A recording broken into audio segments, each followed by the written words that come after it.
Hey, what's up? This is Todd Smith. I'm back with another video. In this video, I want to speak about Behringer's Yellow 303 now starting to hit American studios, their brand new quad gate multiplier, and I'd like to jump into my 1 week review of the Behringer Synth Wood Rack from Synth and Wood. But before we jump into those topics, I want to thank the viewers and patrons of this channel.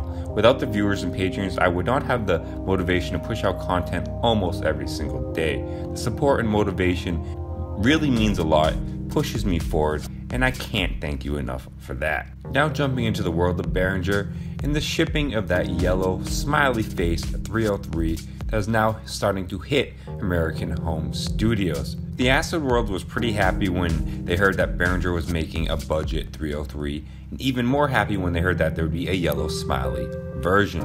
As most people know, the yellow smiley face is pretty much the symbol of acid, and throwing it right on the 303 was just a really classic move. So it really just amped up the TD-3 from Behringer even more, and now you're starting to see it hit the American markets.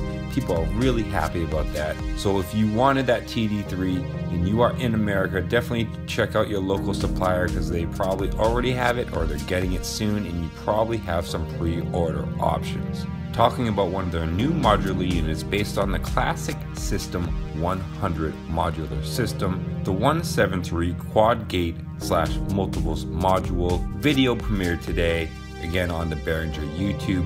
So if you're interested in kind of getting a little heads up on that module from Behringer themselves, make sure to check out their YouTube channel. Behringer is doing an amazing job with their remakes of the classic modular systems. They're taking the same approach as they did with the semi-modular and now applying it to the modular world. And it's going to be interesting to see the modular madness that Behringer rolls out this entire year. Between the modular and semi-modular synthesis, they are setting up for a really powerful combination, and they are showing this with their new video series, Pimp My Synthesizer, where they're combining their semi-modular synths and modular synthesis together, showing the power of these various models hooked up together in various ways. You combine that with the poly analog possibly coming out later this year, and it's going to be one heck of a year for Behringer and synthesizers. They're definitely taking the energy they built up last year and rolling it full force into this year. Now I want to jump into my 1 week review of the 3-tier Behringer Wood Rack from Synth and Wood. I've had this rack for about 2 weeks now, so I feel I can actually put a solid review into it and say how much it's affected my workflow, how much I would recommend it to somebody else. First of all, I was very excited when I got this because my synthesizers were kind of spread across multiple tables, and that made it pretty rare that I turned on all 3 Behringer synthesizers at the same time. The fact that they were spread so far apart made it so I only really turned 1 or 2 on together.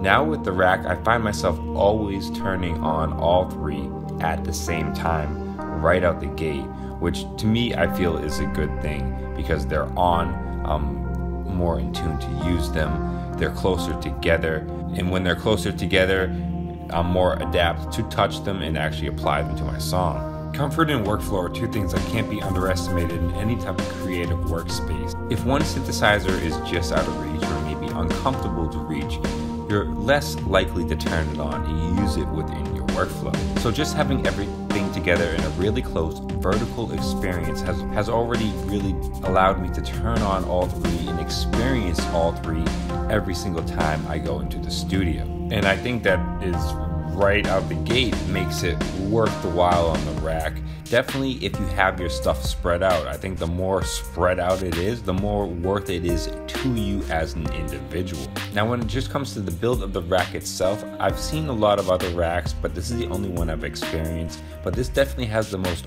vertical build, and the build is a lot more tight up front than a lot of the other wood racks I've seen. It's actually so tight that you think that the inputs out back would be jammed and you can't really get everything, but that is not the case. The back is actually wide open. You can have all the power and all the inputs. He did an amazing job of keeping everything tight up front but open in the back.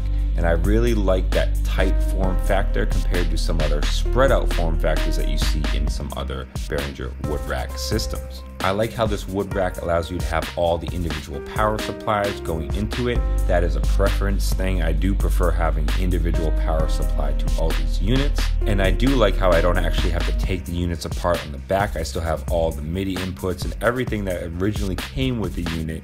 When it comes down to build, it seems like it's built super solid. I have a kind of pre-release early demo version, but it still feels very strong. I've picked it up from multiple videos, I've turned it around, I've moved it even around my studio 2 times, 3 times. I'd feel comfortable putting it in a car, bringing it to a show even as it is now. So he did an amazing job with form and build quality. Those are 2 huge marks that you really need within a wood synth rack. The fact that this wood rack supports the both smaller Model D with wooden inserts and the larger Neutron in Pro 1, and you can actually customize where the actual smaller synthesizer goes on the rack yourself. And again, this is a pre-release version that actually has 4 wooden inserts, and from what Mike says is the final release is hopefully going to have a better, just 2 insert, more polished version. So I would easily recommend Mike's work from Synth and Wood to anyone with Behringer synths who's thinking of going the wooden rack route. I think the only caution I would give is the fact that you do lose warranty when doing this because you are taking apart the sides of the unit. You're voiding the warranty when taking it apart to put it in the rack.